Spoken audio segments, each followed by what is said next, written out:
In this story, we'll see how some parasites fall from the sky and take control of humans to rule over them. At the beginning, some things fall to Earth, and parasites emerge from them. These parasites are from another world, and when they enter a human body, they take complete control. One parasite falls into a party. A drunk person is lying there, and the parasite enters his ear, taking over his body. Now the person is controlled by the parasite. His head opens up, and long tentacles come out. He starts killing everyone at the party. Now we go back a few hours in time. We see a girl named Suin who works in a supermarket. She gets into an argument with an angry customer who threatens her and leaves. After her shift, Suin heads home, but the same person starts chasing her in his car. He hits Suin's scooter, causing her to fall. The man gets out of his car and stabs Suin several times in the waist. Desperate to save herself, Suin starts running away, but she's already badly injured. She falls into some bushes, and the man follows to kill her. Suddenly, someone else intervenes and kills the man. What exactly happened here will be revealed later. A person sees Suin lying there and calls the police. The police arrive and take Suin to the hospital. Some detectives come to investigate the case, including Mr. Kim, who knows Suin very well. Kim's fellow detectives tell him that the attacker was a serial killer who had gone completely mad. He would kill anyone who talked to him loudly. However, they don't understand how he died while trying to kill Suin. The most surprising thing is that the doctors said the knife marks on Suin's waist were from a very old injury because the wounds had completely healed. Mr. Kim goes to visit Suin in the hospital. It turns out that in her childhood, Suin's father used to beat her a lot.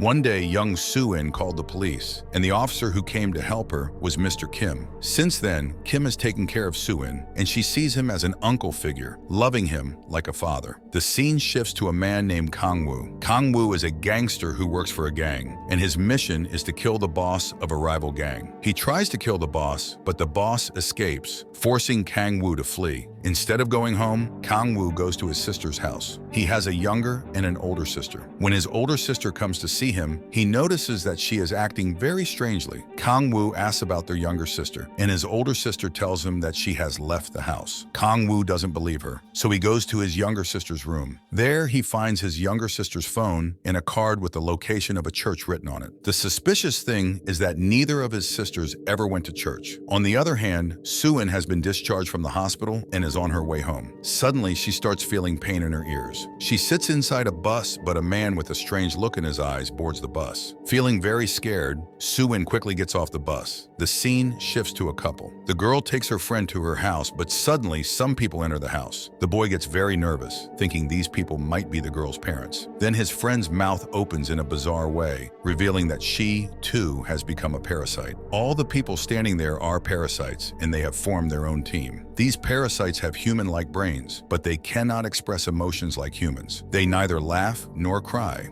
But since coming to Earth, they have learned to talk like humans. Before the parasite could kill the boy, special forces arrive and start firing at the parasites. However, the parasites are very powerful and begin killing the police. One parasite manages to escape and finds another parasite locked in a policeman's van with an iron mask on its mouth. The boss of the special forces, Choi, arrives and wants to capture this parasite alive for research, but it escapes. Choi and her team search the area and find many human body parts in a room, victims of the parasites. On the wall, Choi notices a symbol. It turns out that the parasites have formed their own army, and they mark their hideouts with this symbol. On the other side, we see Suin again. After finishing her job, she is confronted by the same person who had stared at her on the bus. Kang-woo's older sister is with him. Kang-woo follows his sister and watches them closely. Suin is cornered by the two of them, who reveal that they are both parasites. Parasites can sense each other's presence when they are close, which is how they recognize Suin as one of them. However, they find Suin's behavior strange and attack her with their tentacles to confirm. As they attack, half of Suin's body transforms into a parasite. She starts talking like a parasite, while Kang-woo, hiding nearby, watches in shock. He is stunned to see his older sister as a parasite, as normal humans are unaware of the parasite's existence. Only the special forces know about them. Now that Suin has revealed herself as a parasite, the others invite her to join their team to destroy humans. They give Suin a card with the name of a church on on it, indicating the location of their organization. After Kangwoo's older sister and the man leave, Suin remains in front of Kangwoo. Kangwoo tries to sneak away, but he steps on an object, alerting Suin's parasite. The parasite grabs him and is about to kill him, but Kangwoo quickly explains that he was just following his sister. Suin's parasite then makes a deal with Kangwoo. She tells him that when she leaves, Suin will regain control, and Kangwoo will need to inform Suin about the parasite inside her. After a while, Suin regains consciousness, confused about where she is and why she is there. Kangwoo explains to her that a parasite lives inside her and that for some reason, it cannot control her entire body. Therefore, both the parasite and Suin coexist in one body. When Suin is in control, the parasite can hear everything she says. However, when the parasite takes over, Suin will have no memory of what happens during that time. Kangwoo tells Suin that if she ever feels a strange pain in her head, it means a parasite is nearby, and she should stay away because her life is in danger. If the parasites find out that Suin is part human, they will kill her. Kangwoo then addresses the parasite inside Suin, which he calls Mr. Heidi, and says his job is done and he's leaving. Suin doesn't believe him. She goes home and decides to test it. She writes in a notebook asking if she really has a parasite inside her, then lies down on her bed. At 11:25, she looks away for a moment, and when she looks back, it's 11:30. She sees that something is written in her notebook. It says, "Yes, you really have a parasite inside you." Suin writes more questions in the notebook and lies down again, determined to find out more about the parasite inside her. On the other side,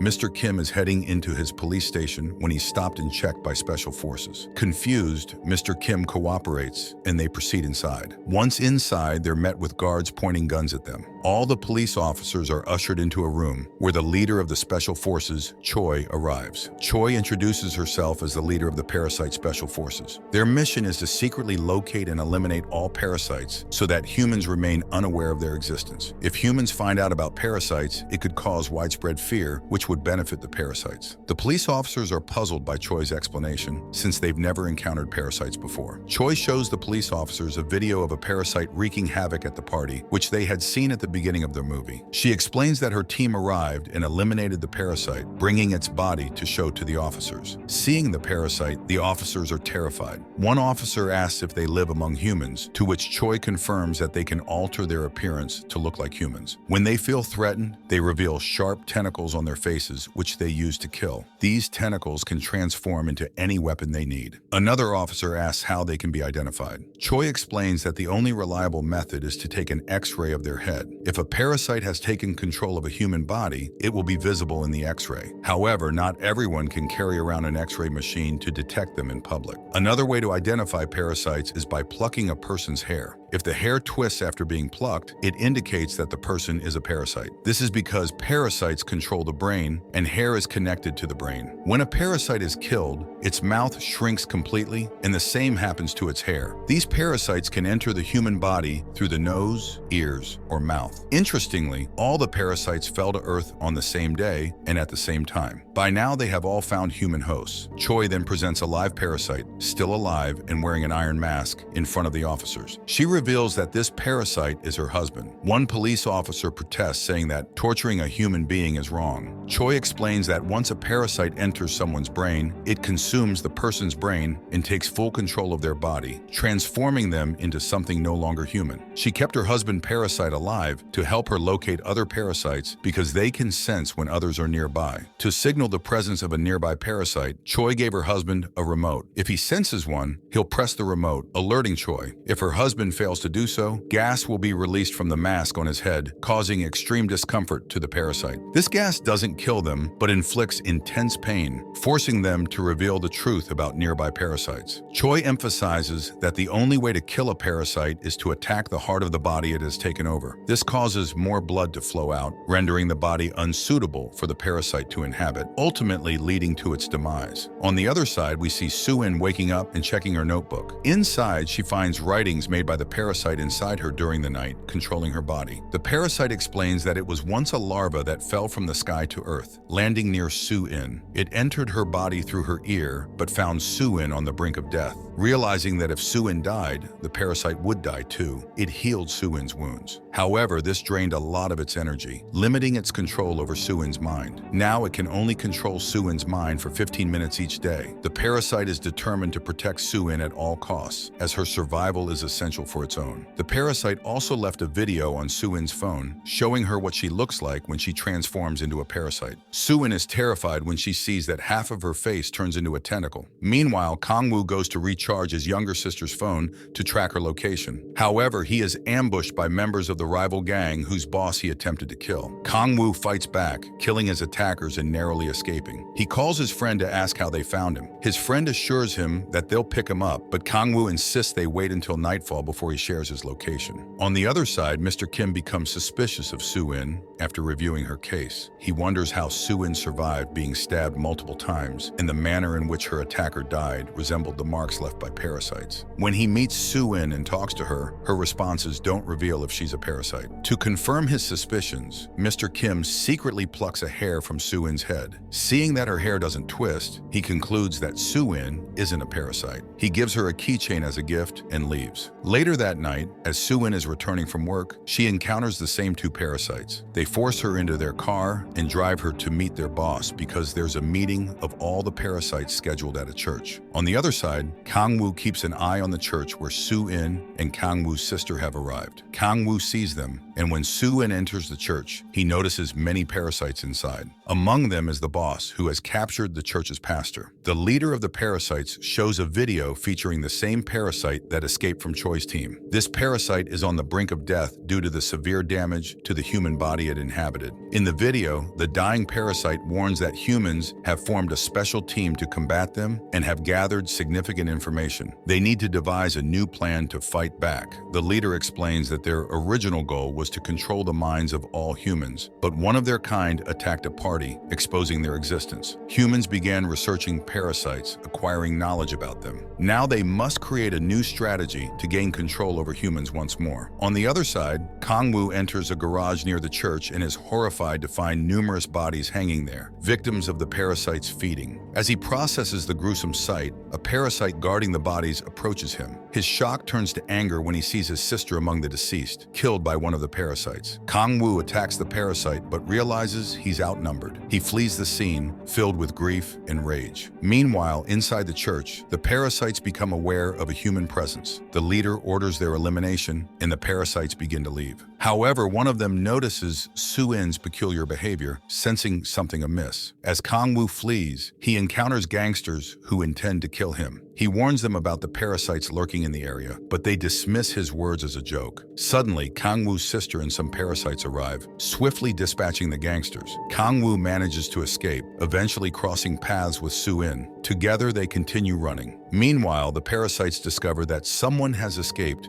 and one of them morphs their mouth tentacles into wings, taking flight to pursue them. Kangwoo and Suin reach a gas station where Kangwoo's friend awaits. They hop into his car and speed away. Kangwoo's friend questions him about the situation and the gangsters, but Kangwoo realizes his friend's involvement with them, as he hadn't mentioned the gangsters at all. Kangwoo's friend suddenly attacks him with a knife, but Kangwoo manages to dodge the attack. At the same time, the flying parasite lands on their car, ready to harm them. However, Suin's own parasite senses her danger and wakes up, starting a fight with the flying parasite. Both of them tumble off the car in the struggle. Meanwhile, Kangwoo and his friend are inside the car. Kangwoo's friend gets hurt and passes out, and their car is on the verge of falling into a ditch. On the other side, the flying parasite realizes that Suin is not completely controlled by a parasite and is about to inform its boss. But Suin's own parasite, Heidi, stops it and eliminates it. On the other side, Kangwoo's friend remains unconscious, while Kangwoo realizes they're on the brink of falling into a ditch. Concerned for his friend, Kangwoo tries to wake him up, and when he does, his friend reveals that their boss ordered him to kill Kangwoo, indicating betrayal.